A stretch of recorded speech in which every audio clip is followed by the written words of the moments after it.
Vous écoutez le podcast du marketing, épisode 249. Vous écoutez le podcast du marketing, épisode 249. Il y a quelques semaines, j'ai découvert un média d'information différent. Il n'est distribué que par newsletter. Il n'y a pas de site internet, pas de chaîne YouTube, encore moins d'émissions télé ou de journal papier. Non, ce média d'information-là arrive directement tous les matins dans votre boîte email. Alors évidemment, moi qui ne jure que par l'email marketing, ça m'intéresse.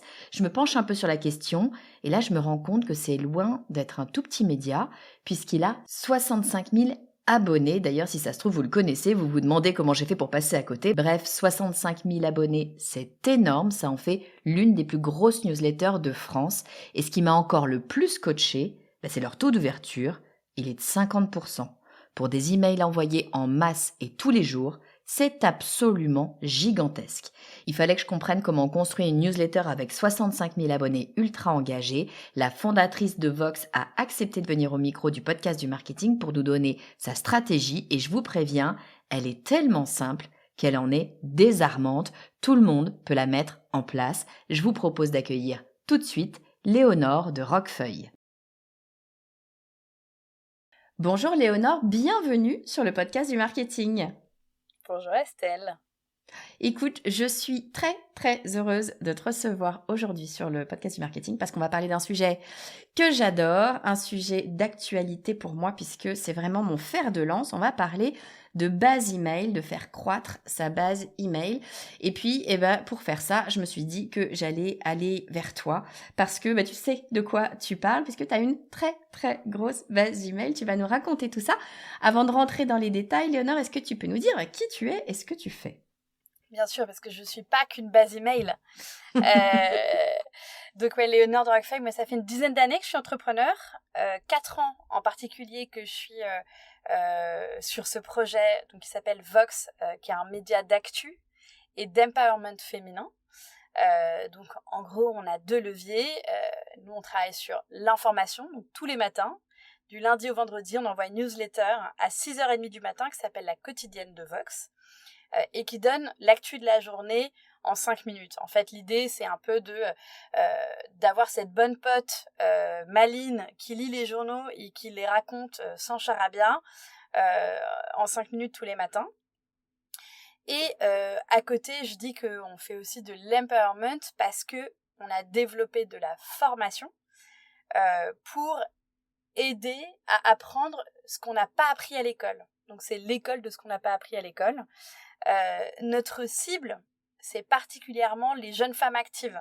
Donc cette femme qui a entre 25 et 45 ans globalement, qui soit elle vient d'entrer dans la vie active, soit elle est encore au moment où elle est, je dirais, en énorme croissance dans sa carrière.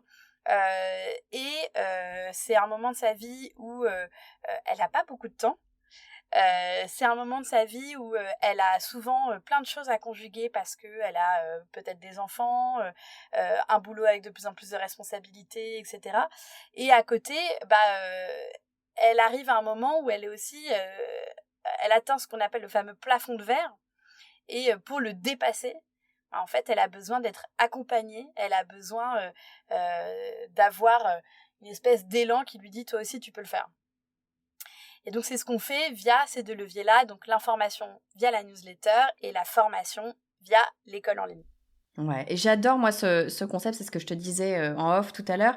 Ce concept, je l'ai découvert moi il y a pas longtemps. Je suis abonnée de Vox et effectivement le ton est assez génial, c'est-à-dire que c'est ultra décontracté. Moi je le lis en buvant mon café le matin, c'est très très très agréable, très chouette.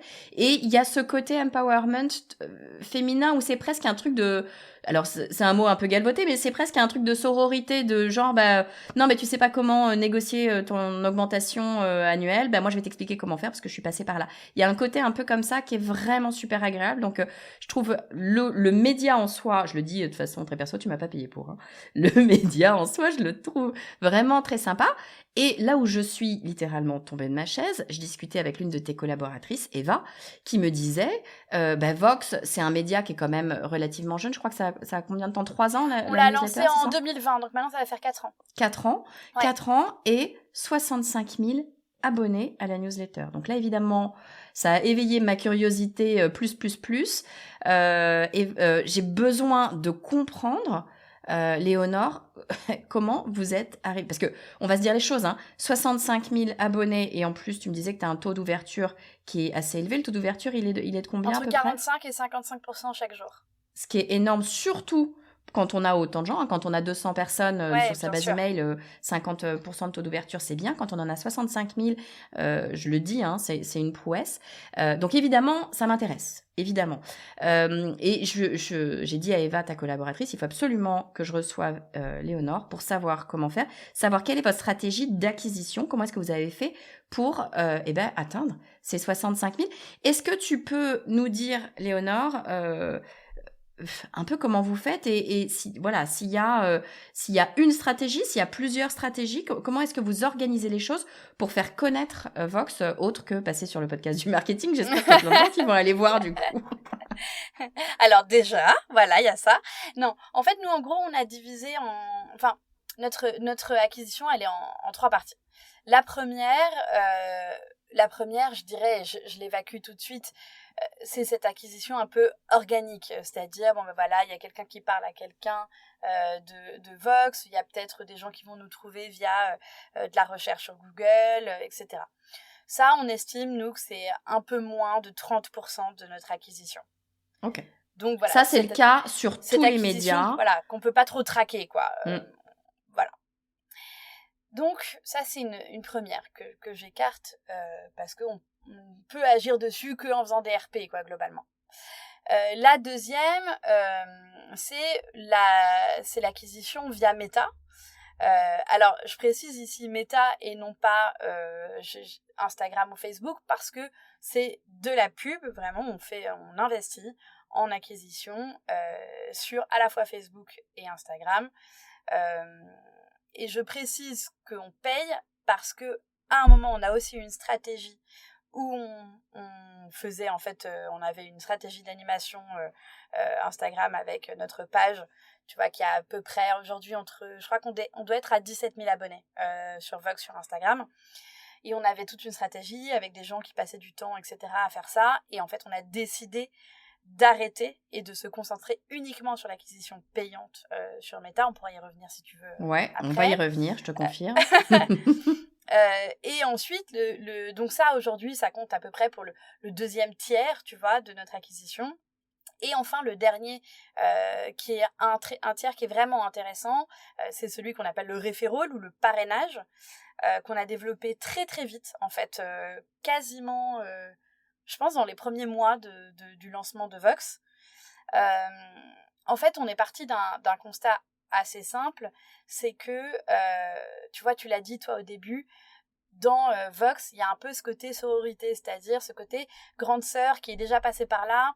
D'ailleurs, même quand je t'ai décrit Chloé de Vox, qui est celle qui envoie la newsletter, qui est un personnage fictif, en fait, c'est un peu cette bonne copine qui lit l'actu, qui te la résume.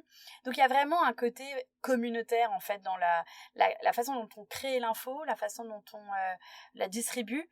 Et en fait, ça paraissait assez logique de tirer ce fil communautaire pour construire notre croissance dessus. En fait, nous, on voulait que nos lectrices parlent à leurs copines de la newsletter qu'elles lisent tous les matins parce que ça leur change la vie. Ouais. Et alors, donc, on voulait vachement l'encourager. Ouais. Et effectivement, c'est quand j'en ai discuté avec ta collaboratrice Eva. Moi, c'est le truc qui m'a accroché. Je me suis dit, mais attends, qu'est-ce que c'est que cette histoire de referral ? 33% de 65 000 abonnés, c'est quand même pas rien du tout. Donc, referral, c'est le fait de dire, je suis moi abonné, je vais aller en parler à quelqu'un. Je schématise, je vais aller en parler à quelqu'un. Si cette personne s'abonne, c'est du parrainage, si cette personne s'abonne, eh bien, soit cette personne a un cadeau, soit moi j'ai un cadeau, soit les deux ont un cadeau, quel que soit le cadeau. On est d'accord ? C'est ça que tu mets derrière referral. Nous, on a défini des paliers, tu vois, donc en gros, je crois que c'est à partir de 3, on te fête ton anniversaire tous les ans. À partir de 5, on parle d'un truc que tu fais. En gros, tu peux passer ta petite annonce. Et donc finalement, tu vois, imagine, tu as un side business, tu es très fier dans l'accomplissement, tu as envie de... tu sais, c'est un peu comme la petite annonce en boîte de nuit, quoi. Ouais, Et bon anniversaire, hein, machin. Bon, bah voilà, t'as accès à ça. c'est génial. Donc finalement, tu as la possibilité, imagine, tu lances ta boîte, de faire ta pub gratuitement devant 65 000 personnes. Donc ça, C'est ce c'est que j'allais sympa. dire, c'est pas un petit cadeau de rien parce que, Ouais, enfin, on va se dire les choses, hein, ça se monnaie ce genre de choses et ça coûte cher. exactement. Hein, une Exactement. newsletter de 65 000 personnes, c'est pas rien du tout. Hein. Ouais. Voilà. Après ça, au bout d'un moment, tu as le mug. Au bout de 15, tu as un cours de l'école de Vox qui nous permet aussi, nous, de faire connaître, tu vois, un peu les autres produits qu'on crée, etc., etc. Et donc, tu vois, aujourd'hui, on estime qu'un peu plus de 7% de notre base a déjà partagé la quotidienne. Ah waouh! Donc c'est énorme. C'est-à-dire que C'est effectivement, vraiment super important. mais ouais, ça veut dire que ça te permet de faire croître ta base email. Parce qu'on va se dire les choses en fait. La base email, c'est bien joli. Envoyer des newsletters, c'est bien joli. Ce qui est dur, enfin si envoyer des newsletters, ça peut être dur. Mais ce qui est dur aussi dans ce job-là d'emailing, c'est de faire croître cette base email, d'avoir une base email qui se renouvelle. Parce que si on la renouvelle pas, ben, elle meurt. Hein. Clairement, les gens ne lisent pas votre newsletter pendant 25 ans. En tout cas, c'est rare. Donc, il faut la renouveler en permanence et il faut la faire croître.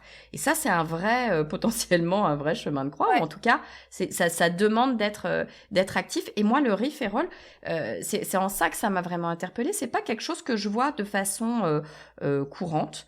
Alors que finalement, une fois qu'on te le dit, ça paraît juste évident. Pourquoi est-ce que des entreprises le font? On le voit beaucoup le parrainage sur des bien sûr. entreprises de services, etc.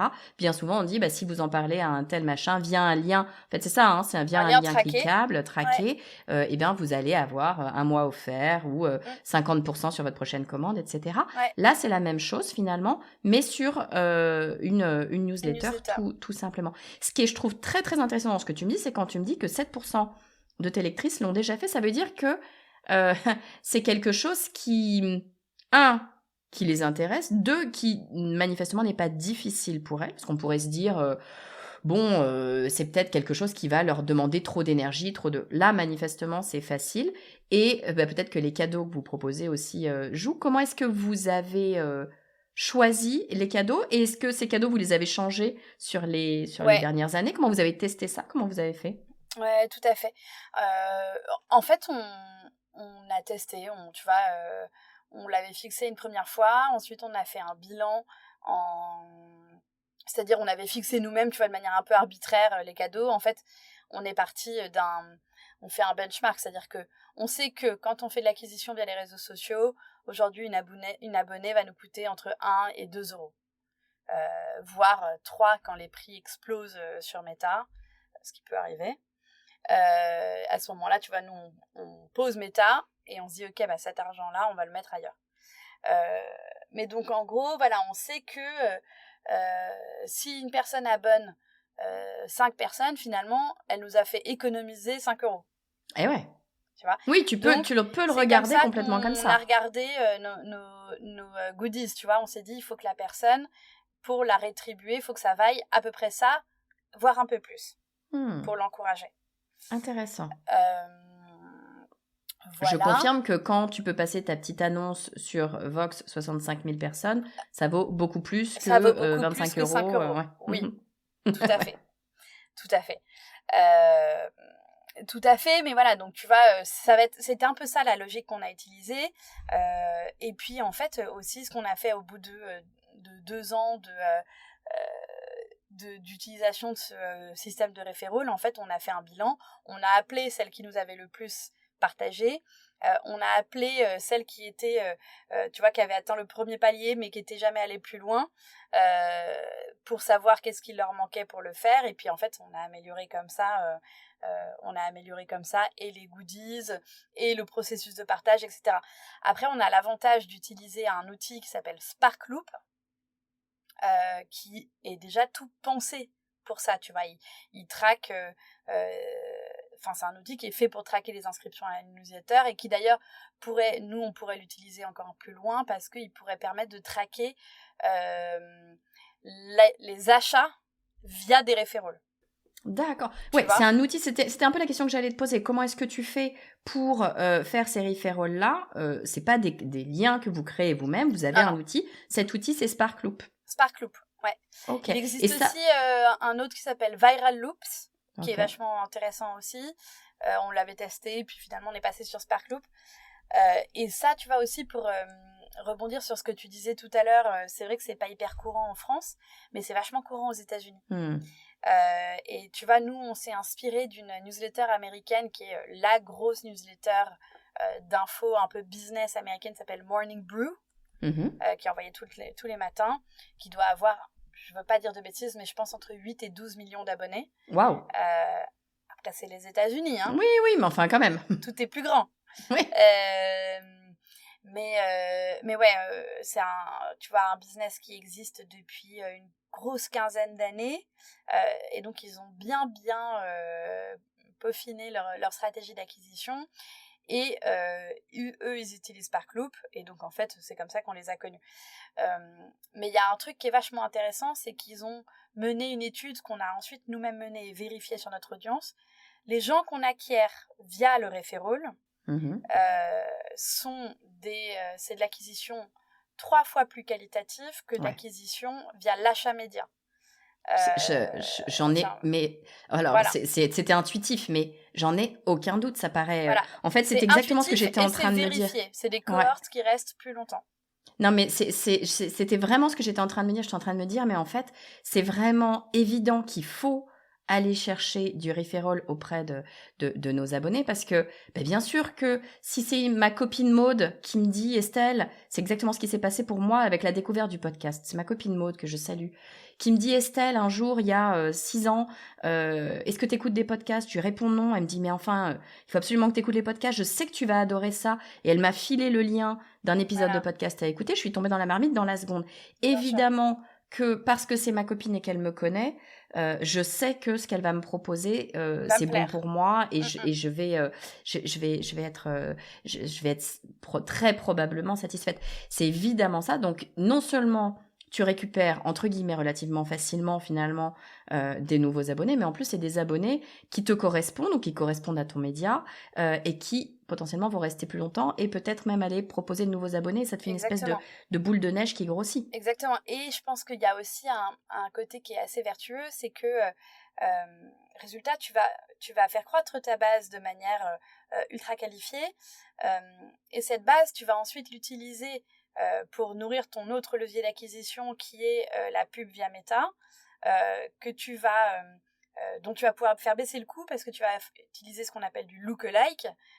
Donc en fait, vu que ta base de base, elle est de plus en plus qualifiée, tu vas demander à Meta d'aller targeter des gens qui lui ressemblent et en fait ce targeting il va être de plus en plus fin.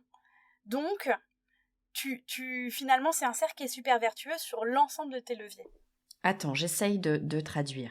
Tu vas prendre, que je comprenne la stratégie, tu vas demander des referrals. Ta base grossit de plus en plus, avec des gens qui, a priori, apprécient ton média, parce qu'on l'a dit, c'est des copains, des copines, machin, etc.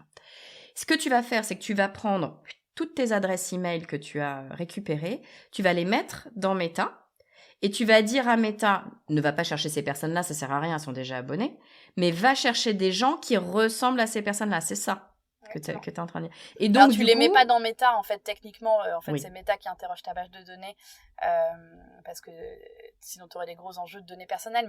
Mais en tout cas, Meta fait le rapprochement pour savoir s'ils ont déjà ces personnes. Génial.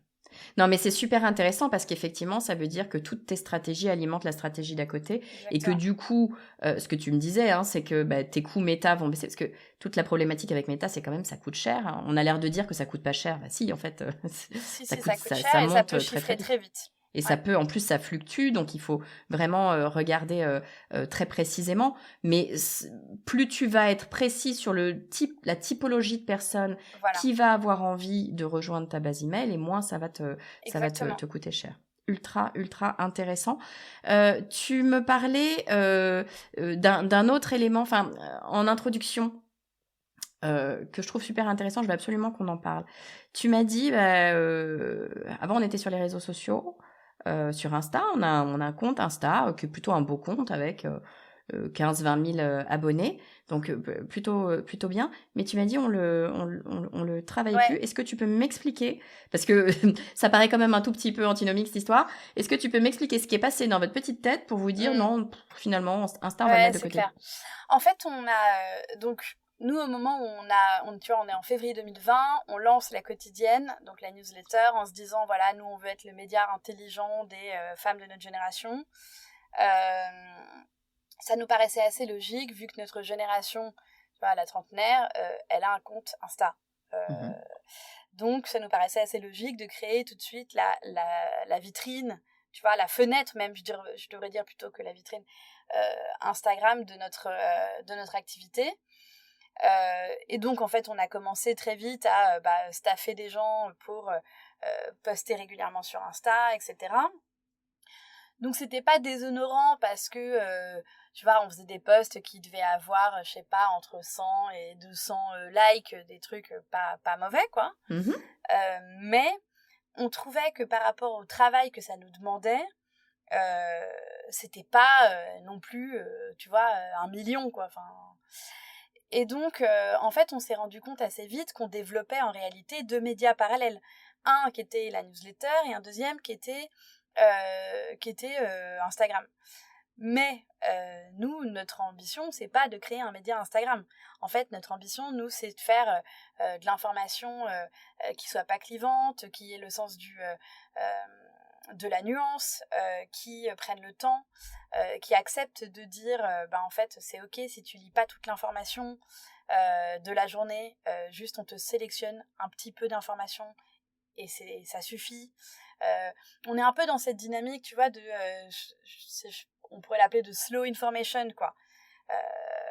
Et tu vois, c'est pas trop ce qu'on trouve sur les réseaux sociaux. Sur les réseaux sociaux, le but, c'est quand même de générer du clivage, de faire du bruit, d'appâter, de te choper ton attention sur les 2 premières secondes, etc. Et il y avait un peu un truc, tu vois, où on se disait, nous, en fait, c'est pas le type de média qu'on a envie de faire. Nous, on a envie d'être un média du calme, du repos, tu vois. Et aussi un média où t'es pas toute la journée le nez sur ton écran à te bouffer de l'info. Et donc, voilà, t'avais un peu cette espèce de, je dirais, de malaise par rapport au support. Et enfin, un enjeu stratégique. Nous, notre savoir-faire, c'est faire de l'écrit dans une newsletter. On voyait bien que c'était ça qui grossissait le mieux. C'est là où on est bonne. Voilà. Donc, tout ce qu'on fait autour de ça doit permettre de nourrir cette newsletter. Donc, quand on s'est dit, en fait, ok, on assume que Instagram, on veut l'utiliser comme un levier d'acquisition pour la newsletter. Donc là, on a posé tous nos chiffres, on a regardé combien de personnes est-ce qu'on avait acquis via Instagram sur les 2 dernières années. Globalement, on était à peu près à 1 200 €. À 1 200 personnes. Et justement, c'est ça le parallèle, c'est qu'ensuite, on s'est dit, ok, combien est-ce qu'on a investi sur 2 ans en dépenses sur Instagram, et on revenait on a fait le ratio, et en fait, on s'est rendu compte que chaque abonné nous avait coûté entre 700 et 1 000 €. Oh, waouh! Pardon, donc, attends, pardon, excuse-moi. Là, quand vous faites le ratio, c'est-à-dire tu regardes les équipes qui ont travaillé, combien ça vous a coûté, voilà. Et tu vois, on s'est dit, attends, je vérifie quand même, je te fais le calcul pour vérifier. Non, c'est pas ça. Non, c'était plutôt 70, oui, c'est ça. Mais combien même. On a fait le calcul que chaque abonné nous avait coûté 70 €. 70 €, là où avec le referral, ça va te coûter peut-être 5 €, et avec Meta, ça va te coûter 1 €, avec pas les mêmes qualités de personnes qui s'abonnent. Ça va te coûter entre 1 et 2 € sur Meta. Mais donc, tu vois, en fait, on s'était dit, attends, en réalité, là, chaque abonné qu'on a acquis nous a coûté 70 €. Et en réalité, c'est pas la cohorte la plus qualifiée, c'est pas la cohorte qui va rester le plus longtemps, parce qu'en fait, les gens que tu acquiers via Instagram, en fait, parfois, c'est aussi des gens juste qui veulent rester sur Insta. Donc, en fait, tout ça mis l'un dans l'autre, tu vois, le malaise par rapport au type de format, les maths qui étaient clairement pas au rendez-vous, Et puis un peu, tu vois, cette réflexion globale de se dire, on a tous tendance, quand on est entrepreneur, dans les médias ou ailleurs, mais souvent de se dire, en fait, c'est un peu la base du marketing, d'être présent sur toutes les plateformes sociales. Mais en fait, en réalité, il y a quand même un enjeu de se poser la question de, quelle société on a envie de construire ? Est-ce qu'on a envie de construire une société des écrans où on est en permanence bombardé par de l'info sur toutes les plateformes ? 2, est-ce qu'on a envie, nous, personnellement, d'utiliser notre temps et notre énergie sur ce type de plateforme ? Et 3, finalement, est-ce que quand on est sur ces plateformes-là, aller nourrir parce qu'on croit que c'est un passage obligé, est-ce que c'est nous qu'on nourrit ou est-ce que c'est juste Mark Zuckerberg ? Ouais. Non, mais c'est ultra intéressant et merci de le dire, Éléonore, parce que c'est pas un discours qu'on entend si souvent que ça. Moi, je suis 200% derrière toi là-dessus. Et j'ai rien contre les réseaux sociaux, je le dis, je le redis, hein. Les réseaux sociaux, moi, je trouve que c'est une formidable opportunité pour plein de gens d'avoir de la visibilité. Qu'on n'avait pas quand ça existait, quand les réseaux sociaux n'existaient pas. Donc, en ça, c'est génial. Là où je trouve que les réseaux sociaux, ils ont plein de défauts et on va pas énumérer tous les défauts des réseaux sociaux, mais pour ce qui est notamment de l'entrepreneuriat, là où je trouve qu'il y a un vrai sujet sur les réseaux sociaux, c'est que, comme ça fait partie de notre quotidien, on a l'impression que c'est un passage obligé. Et la plupart des gens, en tout cas moi, des gens que je peux former dans mes diverses formations me disent non mais je fais du digital, Estelle, parce que je fais des réseaux sociaux. Donc on a ce sentiment qu'on travaille quand on est sur les réseaux sociaux, alors que c'est quand même pas tout à fait toujours le cas. Et 2, ça prend un temps de dingue parce que c'est fait pour ça, les réseaux sociaux. C'est fait pour que ça prenne du temps, c'est pas autre chose. Les réseaux sociaux vivent par la pub, ils ont besoin qu'on passe du temps dessus, donc c'est by design, quoi. C'est construit comme ça. Bon, en soi, pourquoi pas, à la rigueur. Mais le problème, c'est effectivement d'aller regarder les chiffres. Quand on parle business, c'est qu'à un moment donné, il faut qu'on vérifie que le retour sur investissement est intéressant. Et ce qu'on voit, quand toi, tu as fait les chiffres, mais quand on regarde les chiffres de façon générale, alors ça dépend bien sûr de chaque activité, hein, mais de façon générale, les réseaux sociaux, c'est pas du tout le média qui rapporte le plus, qui est le plus bénéficiaire, je sais pas comment le dire.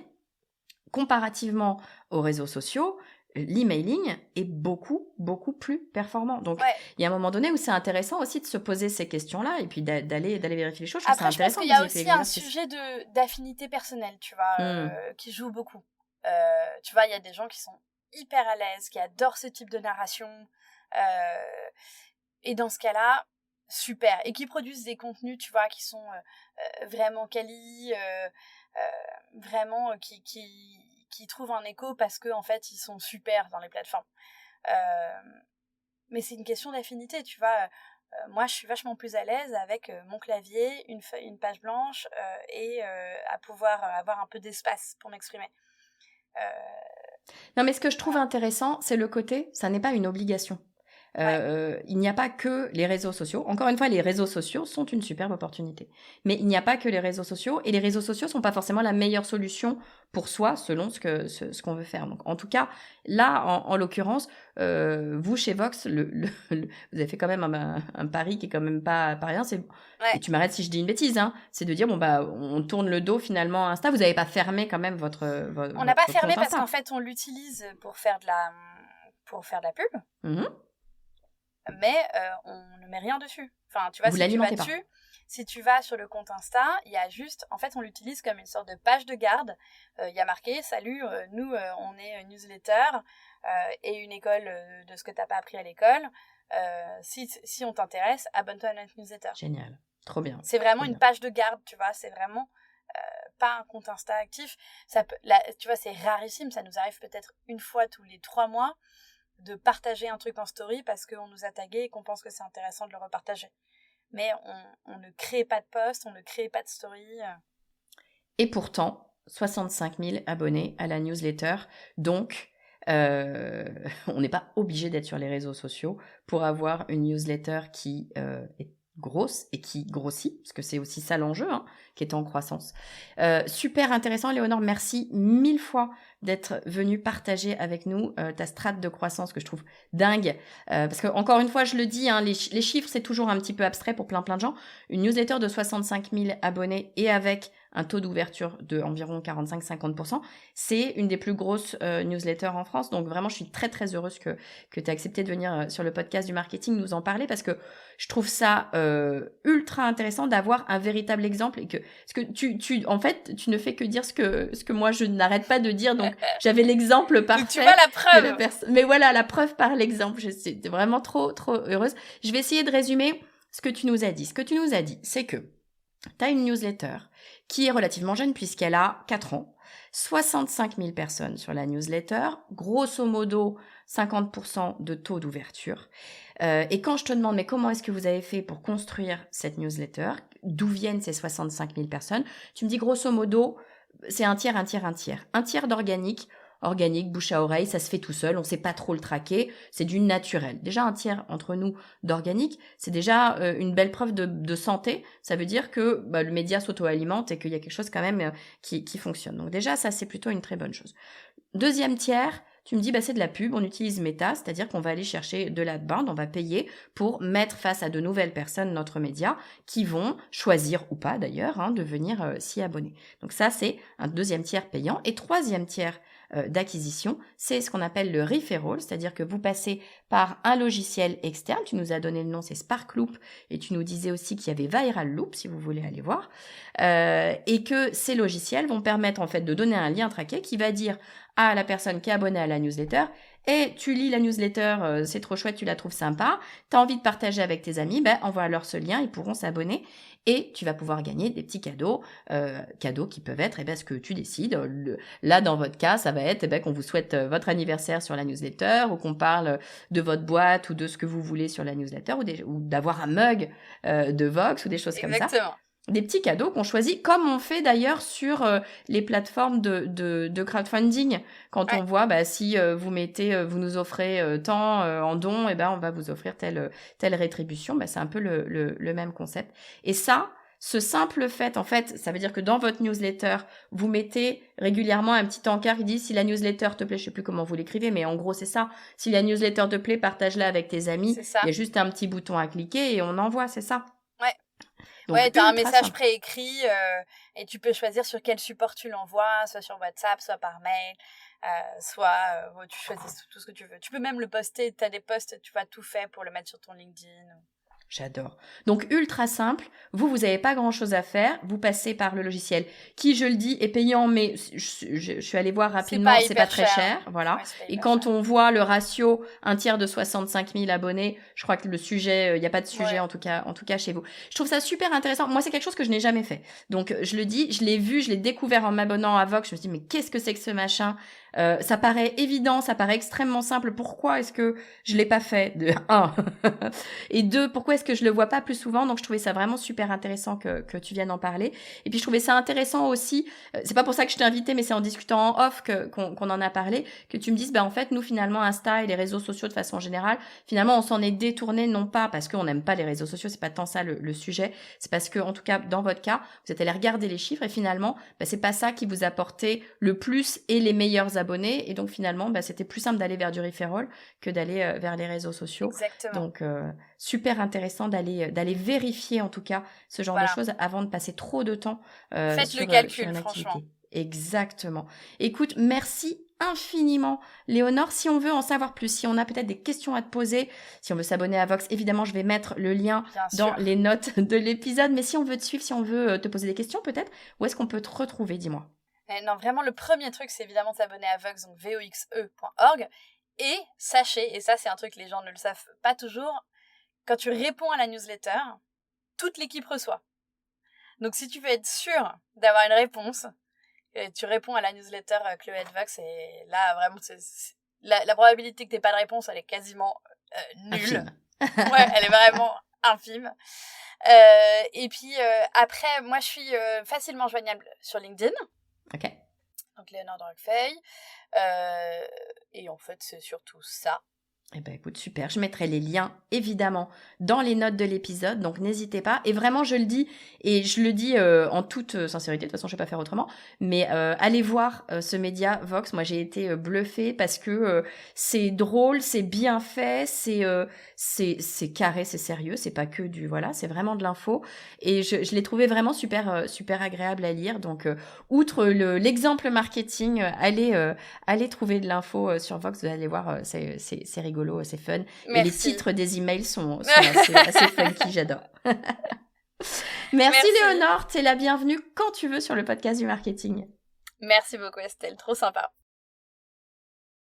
Léonore, merci infiniment. Je crois que va falloir que je change des choses dans ma stratégie emailing et pourtant j'y passe du temps sur cette stratégie emailing, mais je pense qu'effectivement très bientôt on va voir arriver le referral sur la newsletter du podcast du marketing. Merci à toi, j'ai vraiment hâte de mettre cette stratégie en place. Si cet épisode vous a plu et si vous voulez en savoir plus sur le podcast du marketing, eh bien je vous invite justement à rejoindre la newsletter du podcast du marketing. On n'est pas encore à 65 000 abonnés, mais enfin on en est à 10 000. C'est déjà une super belle perf, j'en suis très fière. Rejoignez-nous, un email par semaine, je vous parle du podcast, je vous donne mes bons plans, je vous donne mes partenaires et puis je vous parle de moi, de ma vie d'entrepreneur, les choses que je dis pas sur les réseaux sociaux. Je vous dis à très vite.